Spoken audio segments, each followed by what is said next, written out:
This is Jamie Boyum, and I only have about 29 minutes left. I can't stand the pressure.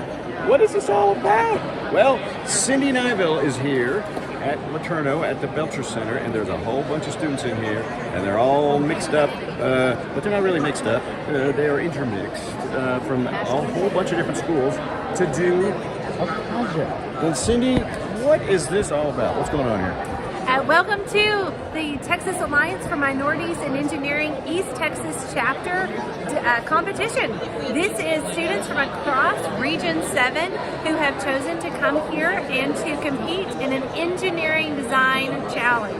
Wow. Today's challenge is quite exciting. They are building an electronic vehicle that has to carry as many weights as far as possible, as quickly as possible.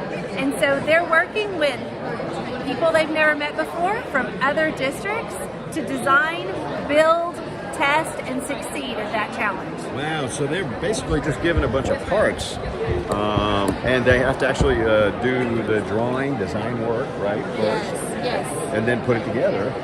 And there are a whole bunch of rules that they have to abide by, and because I guess they have blue tickets and they only get so much tape. They do. So what happens at these competitions, these kids come in, they don't know who their team members are going to be, they don't know what the challenge is going to be. They're given materials, a challenge, a rubric and guidelines, a few little hints here and there to help them be successful, and then they're given a finite amount of time to plan as well as build and test for those things.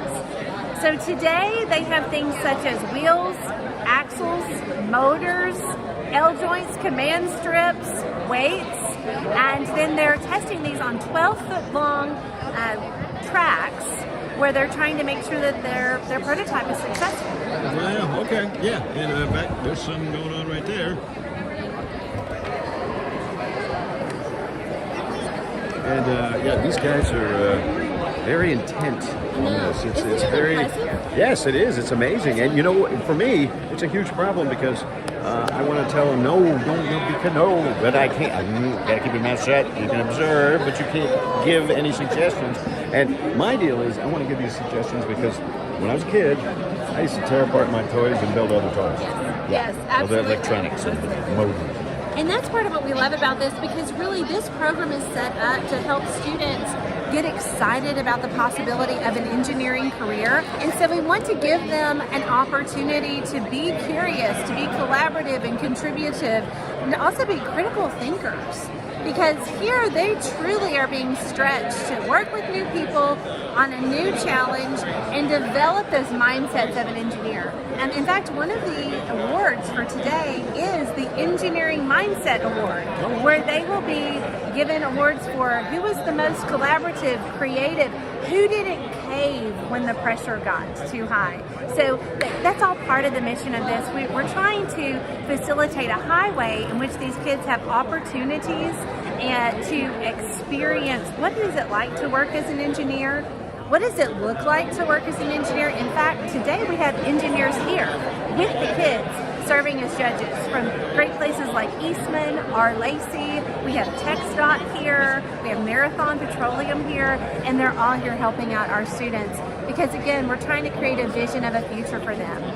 Laterno University is also a huge part of that. We want all of our kids to know that what that pathway looks like to go to college, to be an engineer. And I do believe we even have some engineering students running around, giving a little bit of feedback and input to Yeah, right. You know, from what I understand, you can't make suggestions to them. However, you can ask them questions that might spur thoughts. Yes, we want to get those gears grinding and really thinking critically. And so that's truly what the job of those mentors are right now for our students, to help them do that. Yes, absolutely. That's cool. And then, of course, they have to do it all in 100 minutes. Yes, they have 100 minutes to build, test, perfect what's going on, and then we will go into testing. And that's a lot to go on because it's not only just building. They also have to document their thoughts. They have to document drawings and label those drawings because that's all part of how they're scored. It's not just the test results. It's how did you work together? How did you plan and document and think critically? All of that goes in to them winning or not. Yeah, that's amazing. Yeah, and I know you got stuff to do, and see, now we're down to 24 minutes. Yeah, I don't know. It's getting down the wire here for these guys. A lot of their projects have come together, and they. I see some wheels laying around over there, but they probably, I guess they have excess parts when they're done, right? They do. They will have some spare parts because we do want to allow for that creativity to flow, and there not just be one answer. There's more than one way to do this, and truly the more creatively and collaboratively you work, the better your result will be. There you go. Okay. So, yeah, I'll be really curious to see how this whole thing ends up.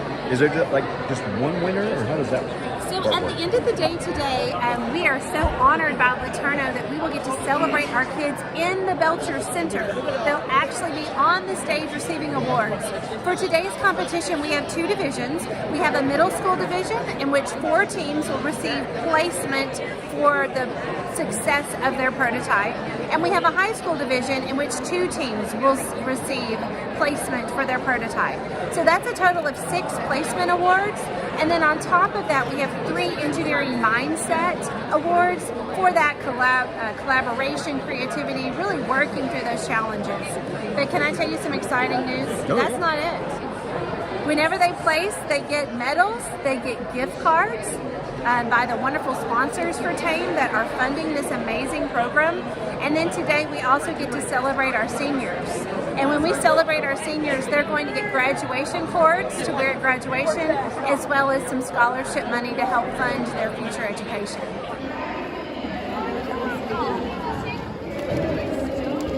I'm so proud to be a part of this and to get to celebrate our kids because they are truly amazing kids here in Region 7. Yeah, it's just, it really teaches problem solving on a deadline. Absolutely. Not that I know anything about deadlines. But it's really coming together. I mean, I've seen a lot of these things moving pretty good. Their imaginations and their critical thinking always blows me out of the water. I just know going into this, I'm not going to be prepared for all their questions, and they're going to do things that I would have never thought about, and I think that's the point though, right? Mm-hmm. That's what we want. That's what we want to happen. Mm-hmm. Absolutely. I saw one kid standing on his car, and it was driving him across it. But they're very impressive designs. Some are very basic, some a little more complex, yes, but they all have the same goal in mind, to win. That's right. Let's win. I can't wait to celebrate our winners. All right. Yeah, thank you. Yeah, nice to meet you. Yeah, nice to meet you. We'll have more later on KLTV7 News and KLTV.com. And there's some parts over there. I'm going to go film something.